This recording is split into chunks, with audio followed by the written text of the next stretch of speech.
ต่อให้เด้อสิเอาแท้บ่เอาแท้นี่เอาแท้เด้อพี่น้องเอาเป็นตัวแม่นอันนี้ก็คือสาวเฝ้ามังกรเห็นบ่เขาเจ้าก็สินุ่งสิ้นแบบเฝ้ามังกรเลยพี่น้องอุ้ยพี่น้องมาเยี่ยมมายามมื้อนี้ถึงเฮือนเลยพี่น้องเอ้ยเป็นจังได๋น้องนึ่งข้าวเลยบ่บ่ได้นึ่งข้าวบ่ได้นึ่งบ่เป็นหยังบ่มีข้าวบ่น้องมีข้าวแต่ว่าเขายังมีอยู่เนาะอ๋อบ่แล้วมักไปไม่ห่างมักที่แม่ห้างไอพ่อเจ้ามักไปเล่นแม่ห้างโอ้เจ้าเคยพ่ออยู่บ่อยพ่อไปเล่นแม่ห้างบ่พ่อล่ะสิเป็นหยังก็เว้ายังบ่ได้เนาะแต่แบบพ่ออยากได้นี่ให้พ่อเออเอาสมมุติว่าให้พ่อเจ้าเอาเมียสองเจ้าให้พ่อเอาบ่ค่ะบางทีก็ให้เอาสิเป็นหยังแล้วพ่อแบบเต้นใจอยากเอาอ๋อถ้าบ่ให้เดี๋ยวพ่อก็ให้แล้วอยากได้เมียสองก็ได้แม่สองก็เป็นหยังเอ้ยพาเวลาไปถ่ายก็อยู่ป่าเลยอยู่ป่าเลยเป็นจังได๋ห้องน้ำบ่มีอยู่แต่ยังบ่ทันได้แล้วยังบ่ทันได้แล้วยังบ่มีหลังคามุงโดยถ้าเวลาอยากไปถ่ายกลางคืนก็ต้องเล่นเข้าป่าเนาะคันถ่ายพวกงูให้ไปส่งบ่กล้ากลางคืนอยากเอาอยู่แต่ยันเพราะว่าฟังไทยบ่มักธรรมชาติของแบบเฮาเด้แบบบ้านนอกเกินอ้าวสมมุติว่ามีFCคนนึงมักเจ้าสิมักบ่ก็มักเลยฟังสิบ่มักเนาะนี่บ่สามารถสมมุติว่ามีผู้บ่าวฝั่งไทยมักเจ้านี่บ่าวฝั่งไทยว่าให้เมื่อประเทศไทยเจ้าเมื่อบ่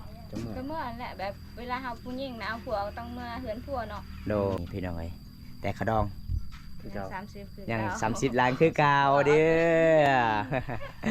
สาวเมาคนสวยครับนี่ก็ลดให้แล้ว30นี่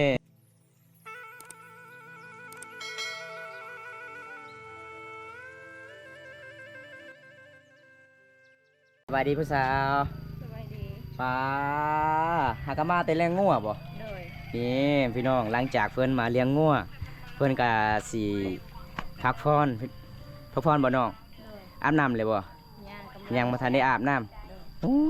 ขนาดยังบ่ทันได้อาบน้ำงามเลยดิพี่น้องเอ้ยงามแบบธรรมชาตินี่จะเป็นเฮือนเจ้าบ่นี่อันนี้จะเป็นเฮือนเจ้าซื้อสาวเมาคือเก่าเนาะสาวเมาพี่น้องอันนี้จะเป็นบ้านของสาวเมาเด้คันเวลาอยากไปเล่นอยู่เฮือนสาวเมาก็นี่ล่ะพี่น้องเอ้ยเฮือนซานเพิ่นก็ประมาณส่ำนี้ล่ะพี่น้องเอ้ยเห็นบ่เพราะว่าเฮือนเนี่ยหลังนี้ก็มีผู้สาวนอนก็ประมาณ3คนนอนนำกันพี่น้องงามคือเก่าโซคือเก่าบ่ได้โซคือเก่าโซคือเก่าเนาะ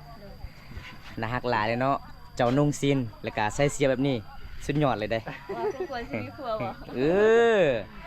มีอยู่สิติดต่อให้เด้อสิเอาแท้บ่เอาแท้นี่เอาแท้เด้อพี่น้องเอาเป็นผัวแม่น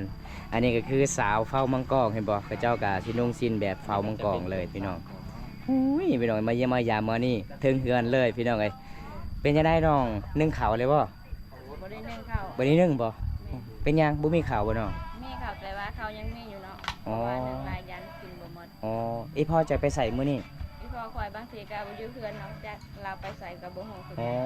บ่แม่นอีพ่อจะเป็นผู้สาวบ่เอ้าอีพ่อจะมักเป็นผู้สาว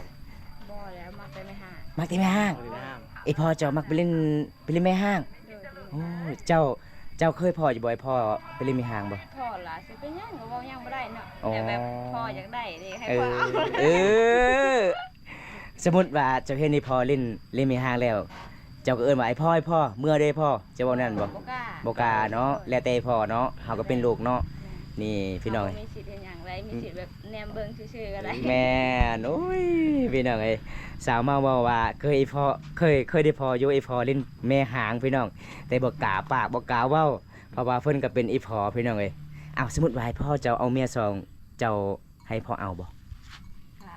บางทีก็ให้เอาสิเป็นหยังแล้วพ่อแบบเต้นใจอยากเอาถ้าบ่ให้เดี๋ยวพ่อก็ให้แล้วอยากได้เมียสองก็ได้แม่สองก็เป็นหยังเอ้ยใจดีหลายเนาะสาวเมาเนาะคิดว่าเจ้าสิหายบ่ได้หายเนาะเฮาบ่มีสิทธิ์หายดอกเพราะเฮาเป็นลูกเด้โดยแม่นเป็นความลาวพี่น้องเอ้ยแล้วแต่ใจพ่อเนาะคันทาไอ้พ่อฮักเฮาไอ้พ่อบ่ต้องเอาเมียสองเนาะเอามือนึงก็ได้เนาะโอ้พี่น้องเอ้ยแม่เจ้าตอนนี้ไปไสเนาะแม่ค่อยบ่แม่ก็บ่ฮู้คือการจักเราไปไสเพราะว่าเมื่อจากเลี้ยงงัวก็บ่เห็นแต่น้องอยู่เฮือนเห็นแต่น้องสาวอยู่เฮือนน้องสาวเพราะว่าเฮือนเจ้ามันติดกับถนนเนาะแต่ติดกับป่าบ่เดี๋ยวป่าเวลาไปถ่ายก็อยู่ป่าเลยเป็นจังได๋ห้องน้ำบ่มี มีอยู่แต่ยังบ่ทันได้แล้ว ยังบ่ทันได้แล้ว ยังบ่มีหลังคามุง โดย โอ้ยังบ่มีสังสีเนาะ ยังบ่แล้วเนาะแสดงว่ายังบ่แล้ว พี่น้อยปีตาไอ้ตน คนโต เพิ่น นี่แลนเข้าบาคือเก่า เล่นเข้าป่า แรงเข้าป่าคือเก่า เรามียุงกัดก็ นี่ยุ่งลายป่ะ นึกไว้ โอ้ยยุงลายแล้ว แม่นเนาะยุ่งลายเนาะเข้าป่า ยุงมันจะแบบใหญ่ๆ อุ้ยยุงมีแต่บักใหญ่ๆเด้พี่น้องเพิ่นว่าได้ ยังสิบ่ต่ำบ่ยังใหญ่เนาะ โอ้ยเอาแล้ว แม่ในเฮามีเนาะถ้าไม่ละหาอยากไปทายกลางคืนก็ต้องเล่นเข้าป่าเนาะคันทา พวกงูให้ไปส่งบ่โอกาสกลางคืน โดยคันทามีคอมพันธ์ของน้องคันทามีผู้ใหญ่ใจดีอยากช่วยสังสีน้องสิเอาบ่ เอา เอาแล้วเนาะประมาณจักแฟนน้องสักอยู่ห้องน้ำน้อง แล้วแต่เขาสิให้แล้วเนาะเพราะเขาบ่มีสิทธิ์สิแบบสิขอให้เขา แต่ว่าในห้องน้ำของน้องน่ะประมาณจักแผ่น จากแล้วประมาณ 2-3 แพร่ 4แพนเนาะประมาณ4 5แพนเนาะนี่ เพราะว่า พี่น้อง ห้องน้ำบ่กว้างบ่ หัวก็นั่นเด้ ประมาณ โอ้มันหลายอยู่เลย 7แผ่นปอมตาอ้างประมาณ7แผ่นเนาะน้องเนาะ น่าสิได้อยู่ ประมาณ7แผ่นเป็นน้องเป็นนายต้นสาวลาวสาวเมา ห้องน้ำก็ที่สบายเนาะฝนตกก็ แม่ ยุงสิบ่กัดเนาะ คันทาคันทาอยากให้ห้องน้ำแล้ว ต้องเอาผู้บ่าวพังไทยเด้อ อยาก ให้ผม เอาอยู่แต่ยันเพราะว่าฝั่งไทยบ่มัก บ่มัก ธรรม บ่ ชาติของแบบหาเดแบบบ้านนอกเกิน เอ้าสมมุติว่ามีอีฟซีคนหนึงมักเจ้าสิมักบ่ ก็มักเลยคนสิบ่มักเนาะ นี่ บ่สามารถสมมุติว่ามีผู้บ่าวพังไทยมักเจ้านี่บ่าวพังไทยบอกว่าให้เมื่อประเทศไทยเจ้าเมื่อบ่ จะเมื่อย ก็เมื่อนั่นแหละแบบเวลาเฮาผู้หญิงนะเอาผัวก็ต้องเมื่อเฮือนผัวเนาะ โดยโอ้โดยแม่งความลาวเลยเนาะ ปกติ คำเวลากินฮอดอีพ่ออีแม่ต้องมาเยี่ยมมายามเนาะ โดย นี่พี่น้องเอ้ยแต่ขะดอง คือ ยั เก่าง 30คือ ยัง เก่า 30ล้านคือเก่าเด้อ บ่ลดแล้ว สาวเมาคนสวยครับ นี่ก็หลุดให้แล้ว30 นี่ป้าน้องสาวบ่นั่นบ่ โดย โอ้น้องสาวก็สวยพี่น้องเอ้ยนี่เห็น ผิ บ่ วแบบฝรั่งเด้เนาะ แม่นพี่น้อง อันนั้นน้องทรายบ่ น้องสาว หมด ผู้ที่เถิง น้อง เด้ สายบ่ได้อยู่เฮือนมาคือเป็น อ๋อพี่น้องเป็นยังสาวเมาบันไดเจ้ายังบ่ทันได้แล้วบ่ อืม ยังทันได้แล้ว อ๋อมีแต่ไอ้พอหาเงินเนาะเอาได้ยินตอนนั้นได้ยินว่าเจ้าไปรับจากอยู่เมืองแม่นบ่ รับจ้างแต่ได้เงินแต่เขาลักมาแล้วผู้บ่าวมาเล่นกลางคืนการลัก โอ้ อ้าวผู้บ่าวรักเงินเจ้าเอง โดย อ๋อเจ้าไปเฮ็ดงานอยู่เมืองเจ้าได้เดือนหนึงเท่าใดก็เจ้าให้เจ้า เดือนหนึ่งล้านสาม ล้านสาม โด อั ย นสาม เพราะว่าเจ้าอยู่จักเดือนเนาะ 2 เดือน 2 เดือนก็ได้2ล้าน6พอดีเจ้ากลับบ้านผู้บ่าวไปเล่นกลางคืนผู้บ่าวรักเลย ลักหมดเลย โอ้สิใจหลายเนาะเพราะว่าเฮาเฮ็ดเวียกกะ2 เดือนเต็มเนาะเป็นหยังคือมีแต่ผู้บ่าวไปรักตลอดเนาะโทรศัพท์กับผู้บ่าวรักโอ้ยพี่น้องเอ้ยเป็นตาไอ้ตัวลาวเลยพี่น้องเพราะว่ามีแต่ลาวเด้อหาเงินหาคำพี่น้องเอ้ย ก็สวยพอเนาะสวย แม่นพี่น้อง ก็ว่าสิได้เงินไปซื้อรถเนาะแต่ อืม มาทำเพราะเขาลักเงินหมดแล้ว โอ้ ของฟันของน้องอยากได้รถ โดย อยากได้รถเนาะถ้าอยากได้รถจัดไปผู้บ่าวของไทยโลด จัดไปว่าเป็นเรื่องง่ายได้พวกผู้บ่าวของแต่สิมักโอ้ย เขามักอยู่เนาะ ต้องเฮ็ดแนวใดวะแบบสไตล์ใดเขาจึงสิมักวะ อ่ะให้เขามักนี่เจ้าสิเอาแท้บ่น้อง เอาแท้เลย เอาแท้เนาะโอ้ เพราะว่านุ่งชินก็เป็นเลยเด้ นี่งามหลายสาวลาวเผ่ามังกรคนนี้พี่น้องคอมเมนต์มาได้เด้อพี่น้อง มาหักหลาย แม่นถ้าผู้ใดอยากทักหาเพิ่นก็สามารถทักหาได้เนาะซื้อน้อง ซื้อเมาส์ น้องเมา โดย เพจเจ้า เดียวรู้แล้ อ่ะ สมาวนาซิวบ่ โดย สาวเมาอีน่ะแม่นนี่เลย มันก็เรื่องคือกัน นี่พี่น้องสาวเมาก็สิแจก Facebook เพราะว่าบ่มตากะสิค้นหาสิบ่ค่อยเป็นบันไดพี่น้องเอ้ยนี่เมาผู้สาวนาซิวนี่พี่น้องเมาผู้สาวนาซิวเด้อทักหาเลยพี่น้องถ้าผู้ใดอยากมักหักน้องก็สามารถทักหาได้พี่น้องตอนนี้น้อง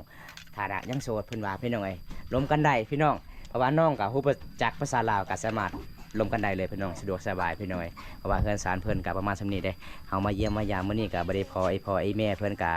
ออกไปให้หมดพี่น้องซุมื้อนี้พี่น้องเอ้ยอันนี้จะเป็นบ้านของสาวมันเวลาไปเยี่ยมไปยามนี่เฮาต้องขึ้นศาลเลยได้เห็นบ่พี่น้องสาวลาวเขตนี้ก็ใจดีหลายๆคน ที่พอบ่อยู่กับสมัครขึ้นเทินได้บ่สมัคร ขึ้นได้ ขึ้นได้เนาะ เ เพราะว่ามีลูกสาวอยู่เฮือนเลยเด้ เอ้ย ลูกสาวพาขึ้นก็ได้ นี่ บ่อนุญาตให้พ่อบ่อนุญาตให้พ่อก็ได้เนาะ บ่นะแบบอีพ่อบ่โหดนะ ลูกสาวอนุญาตแล้ว นี่พ่อก็พูดว่าผู้เบามาหาเนาะ โหดแล้ว นี่ โอเคก็ว่าลูกเคยเลย นี่ น่าฮักหลายน่าฮักหลายเลยพี่น้อง ผู้ใดได้จะเป็นลูกเขยเนาะ ไผได้ถ้าไผมาก่อนล่ะผู้นั้นได้เลย นี่ผู้ใดมาก่อนเท่านั้นได้ก่อนพี่น้องผู้ใดบ่ได้มาตำลังแสดงว่าบ่ได้เลย นี่พี่น้องน่าฮักหลายเลยนั่งเล่นกับสาวเมาคนสวยประจำหมู่บ้านพี่น้อง ก็งามอีนะอีนะ แมนงานแบบธรรมศาสตร์เลย ขนาดเจ้าบ่ได้แทงก็อ๋อ บ่ได้แต่งงาน ขนาดเจ้าบ่ได้ทากระแป้งบ่เนาะ งานนี้ก็ไปถักกาแฟ โอ้หากันมาแต่เลี้ยงงัวเนาะ โดย โอ้ กะว่าสิอาบน้ำ สิอาบน้ำ สิไปหาอยู่ไส สิอาบน้ำอยู่ไส อาบน้ำอยู่เฮือน โอ้หมู่บ้านเจ้ามีน้ำบ่มีน้ำประปาก็เจ้าเฮ็ดให้บ่ เขาเฮ็ดให้ โอ้ใครมีน้ำประปาเนาะแต่บ่มีห้องน้ำ บ่มีห้องน้ำเพียงห้องน้ำก็ยังบ่แล้วพี่น้องหลังคามุงก็บ่มีเงินก็เลยน้องซุมื้อนี้ก็ไปถ่ายอยู่ป่าตลอดพี่น้องไอ้อยู่เฮือนนี่บ่ผู้สาวนอน3คนจะเว้านะ เลย อยู่นี่เฮือนนี่เนาะ อยู่เฮือน จักโมงนะหมูจะมาจัก ประ โมง มาณ9โมงนั่นแหละเพราะว่าเวลาเฮ็ดเวียกก็เมื่อยก็บางทีก็อย่าอัดประตูไว้เนาะเพราะว่าอยากนอนยันตื่นสวยแล้วไปเวียกบ่ทัน โดย แต่ โด หมู่ ย ไปนอนเวลา9โมง10โมงนั่นแหละก็ อ๋อ หมู่อยากนอนก็อดเอาเนาะ โด เพราะว่าย ยังตื่นเปิดประตูให้เด้ โดยเอาซะเมาอยู่ไสจะเว้าว่ามีคนอยากลักรถผู้บ่าวไปลิ้นเจ้าอยู่ไสเขาไป ปะไว้อยู่นี่แหละ อยู่นี่ แม่ปะไว้อยู่นี่เนาะ อยู่นี่โลด แม่ แล้วก็มีคนอยากมาลักอีก แม่ทำ จักคนที่คนอยากเขามาลักรถนะ คนรักนะ3คนแต่คนอยู่ทาอยู่แคมป์ทางนะ3คนเลยค่ะ ก็คือ โดนทั้งหมด6คน เส้ทางญี่ปุ่นเนาะ โดยรถนั้นผู้ที่รักมันมีแบบ อาจจะเป็นเส้นทางเลยได้พี่น้อง วินเนอร์กับแบบไอ้ายเนาะเพราะรถที่เขารักมันกับแบบไอ้า เป็ ย นส คือ มอ กั ง น กับ โอ้ เส้นทาง โดย เส้นทาง รักมาหลาย ก็เลยผู้บ่าวที่อยากมาอยู่เฮือนเจ้าบ่กล้ามาเลยซุมื้อนี้ โปรแกรม ยานเลยเนาะ ยาน รถหากระซื้อไปใหม่มีคนอยากลักอีกโอ้ตัวเนาะบุญแท้ที่เจ้าได้ยินเนาะ แม่นบุญอีหลี เพ ส ราะ นอง ว่า อยู่ แบบมาบ้านสงคอยหลายเด้มี6ตัวเขาก็แบบ โอ้ เขา มีหมา เอา เนาะ นะเขาก็ฮู้ว่าเวลาเขารักรถหรือรักเกิบเขาฮู้หมดเนาะ อ๋อ อย่างเป็นเขาเปลี่ยนนั่นแหละบ่ โดยใครแต่บ้านเจ้ามีตำรวจป้องกันเนาะก็คือม้าเนาะเฮือนเจ้าเนาะมีมาจักโตตำรวจเฮือนเจ้านะ โอ้ 6โตโอ้มีตำรวจหลายพี่น้องเอ้ย สามารถเอาพานตัวหนึ่งได้เนาะตัวได้มันผูกมา 6โตพี่น้องสมาร์ทมาลินใดพี่น้องปลอดภัยอยู่ครับเพราะว่าเฮือนน้องมีมา6โตป้องกันคนขโมยพี่น้องเอ้ย ฮะตะล่ะ ระบาดหยังเนาะ เขาถามหาลุงค่อยว่าลุงจะเอาไปใส่ว่าบ่ฮู้ โอ้ จักเราไปใส่ โดย คือเกือบที่ว่าน้องว่าเขาเจ้ารักเกือบนั้นเขาเจ้าปะอยู่ใส่ เขาเอามื่อแล้วเพราะเราก็บ่มีว่าสิเกิบออกให้หั้นนะเราก็เอามื่อเอาให้อีก อ๋อ และเขาปะอยู่ใส่ผู้บ่าวนะปะอยู่ใส่เกือบ เอาขึ้นอยู่เฮือน โอ้อยู่เทิงพุ่นเลยเนาะ ด้วย อ๋อขนาดเอาขึ้นอยู่เฮือนก็ยังมาลักพี่น้อง ขนาดใกล้สิฮอดประตูบ่เอาไว้เกิบก็ยังมีคนมาลักอีก เาไว้อยู่นี่ก็โอ้ยจั เอา ก ไว้ สิ อยู่ ซ้ำ ใน ได้ ให้กระเต้ แม่ไว้นี่กระแตกเพราะว่ามาเจ้าก็กันบ่ได้เนาะ มากับโฮจักเนาะว่ามีคนอยากลักเกิบเนาะคือว่าผู้บ่าวมาเล่นเจ้าเนาะ มีแต่หัวจักหลังรถ โอ้แม่นอยู่พี่น้องเพราะว่าเกิบมันก็บ่หนักเด้จับแล้วก็ใส่กระทงเลยไปเลย นี่ปลอดภัยอยู่เด้อมาเล่นเฮือนสาวเมาพี่น้องเพิ่นมีตำรวจป้องกันบ้านอยู่ ตอนนี้ก็ยังบ่มานะยังเอาเวลาผู้บ่าวมาลินอยู่อันนั้นมาบ่เห่าบ่ มากลายเวลาเขาก็เฮาแล้วเนาะเขาเกิดว่าจักรถผู้ใดมา อืม ถ้ามาแบบประมาณ8 โมง 7 โมงเขาก็ฮู้ว่ามาเล่นเขาก็บ่กล้า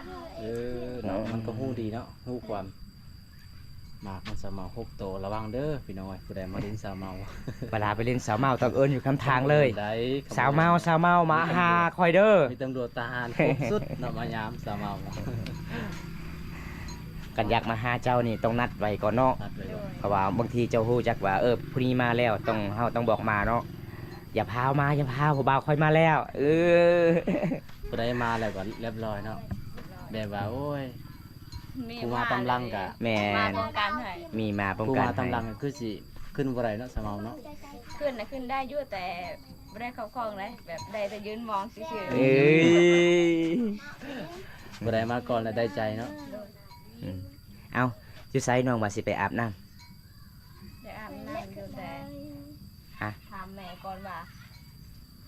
ฮ็ดเวียกยังไง อ๋อถามไอ้แม่ก่อนเนาะเอาไว้แม่ให้เวียกก็ต้องเฮ็ดเวียกต่ออ๋อ ยันอาบจังนำจังหน่อยเลยมีเวียกเฮ็ดยันเพื่อนคือเก่า แม่น เนื้อมันออกลายเด้ อืม บ่ซะเนาะนายท่ามเนี่ยเจ้าได้แนวพ่อและแนวแม่เจ้าคืองามแท้นี่แม่เจ้าหรือว่าไอ้พ่อเจ้าขาว แล้ว หึ คอยโอ้โหกันจะไป พ่อเจ้าก็ขาวบ่ ค่อยเห็นอีพ่อเจ้าบ่หล่อเด้ แม่น แต่ไอ้แม่เจ้างามขนาดแต่เป็นผู้สาว นั่นแหละก็ว่า เป็นยังไอ้แม่เจ้าคือเอา เออ อันนี้ก็ยังสิเอาเมียซองอีกบ่นี่พี่น้องเอ้ย ถึงแบบจะจอยกะแห้งอยู่เด้ เออแม่นเนาะไอ้พ่อเจ้าก็โตก็จ้อยเนาะ ตัวจะจ้อยเนาะ พี่น้องเอ้ย อีเมจะตุ้ยบ่ น่ะเด้ นี่แม่มาแล้วแม่เพิ่นนี่ นี่อีเม โอ้พี่ดอกอีมี่เป็นอีเมเศร้าเมาเด้อพี่ดอกนี่เพิ่นหากะมาแต่เล่นบ่อีเมเจ้าหากะมาแต่เล่นที่เพิ่นหมู่บ่ มันจะเล่น โอ้พี่ด จะ อก ได้แม่ เหมือนบักมันทาน คนว่า บันส่วน มันชวน เออ ก็ย่างไม่ได้ เมื่อนี้สาวเมาเว้าว่าอยากเอาผู้บ่าวพังไทยเจ้าสิให้บ่ลูกสาวบ่ จะใช่ ให้อยู่ดอกอยากได้ลูกเคย อีเห็นบ่พี่น้องเอ้ยคือการกับสาวเมาเว้าเลยพี่น้อง ได้ยินซะมาว่าอีเมอยากได้ลูกเคยแห้งมาไทยนา แม่นบ่ แม่นบ่อีเม แม่น นี่พี่น้องอีแม่เจะตุ้ยเลยเนาะแต่ส่วนไอ้พ่อเจ้าจ้อยสำนีเลยพี่น้อง คอยก็จอยกัน เออพอดีแล้วหุ่นเจ้าสำนีน้องเอ้ย คุณดีเนาะ แต่พ่อเจ้าเขายอมหับจอยสำนีก็ยังอยากไปเล่นผู้สาวเนาะ แม่นบ่แม่นบ่อีเม คนมันหล่อนะ คนหล่อบ่โอ้พี่น้อง อีเมบ่ได้ให้บ่เลย ไม่ให้อยู่ดอกแต่พอจะอดใจมาได้ โอ้ โอ้คนจะจอยยังแห้งเนาะ ใจมันจากใบเนาะ แม่นห้ามบ่ได้พี่น้องพัวอยากไปขนาดสาวเมาก็ได้พ่อไอ้พ่ออยู่กับแม่หาก็ยังห้ามบ่ได้เพิ่นว่าแล้วแต่ไอ้พ่อเลยค่อยสิเว้าบ่ได้พ่อพี่น้องอันนี้ก็จะเป็นประตูเฮือนเจ้าบ่สาวเมาโอ้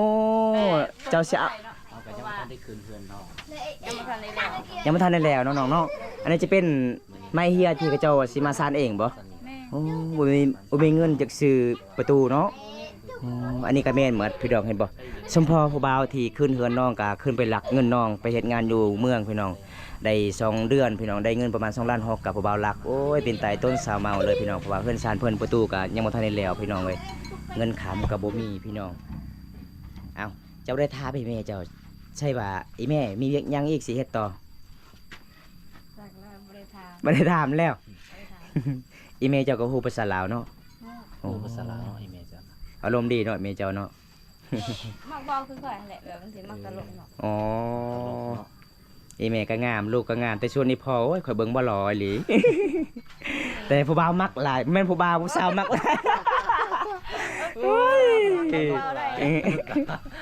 แต่ผู้สาวมักหลายเนาะโอ้ยยอมรับเลยยาที่พอเจ้ามีเสน่ห์แห่งบ่ บ่มีเสน่ห์แต่ เอาสาวเมาตอนนี้ไอ้เมื่อกันเด้อ โดย เพราะว่าน้องก็สิอาบน้ำเนาะบรรยากาศยังแรงมื้อนี้มาเยี่ยมมายามเพิ่นถึงเฮือนเลยพี่น้องเอ้ยเพราะว่า FC ก็เห็นคลิปบอมต้าถ่ายตอนนั้นให้บอมต้ามาเยี่ยมมายามก็เลยจัดให้ตามคำขอผู้ใหญ่ใจดีจากประเทศไทยพี่น้องมาเยี่ยมมายามเพิ่นมื้อนี้ก็โอ้ยพี่น้องน่าฮักหลายทั้งไอ้แม่และลูกสาวเด้อใจก็ดีพี่น้องเวลาอยากมาเล่นอยู่เฮือนศาลเพิ่นก็สามารถมาได้อันนี้ล่ะพี่น้องเฮือนของสาวเมาแต่สาวเมาว่าเฮือนศาลข่อยประมาณซ้ำนี้มีหยังก็กินน้ำกันพี่น้องแม่นบ่สาวเมา แม่ แม่นเนาะ มีผักก็กินผักเลยว่ากินตำบักหุ่งกับข้าวหรือเจียวปลาแดกก็ได้ นี่ เพราะว่ามีอาหารเด้ แมนคนงามกินหยังมันก็งามอยู่แล้วจังไดไอ้กลับกันเด้อน้องเด้อคลิปนี้ก็ขอจบไว้ที่นี่ก่อนพี่น้องคลิปหน้าพบกันใหม่พี่น้องเอ้ยถ้าผู้ใดรับชมคลิปนี้แล้วก็ขอให้อยู่ดีมีแห้งขอให้ร่ำให้รวยนี่เด้อพี่น้องปรารถนาสิ่งใดขอให้ได้สิ่งนั้นพี่น้องเอ้ยขอกล่าวคำว่าราตรีสวัสดิ์บันสวนบ๊ายบาย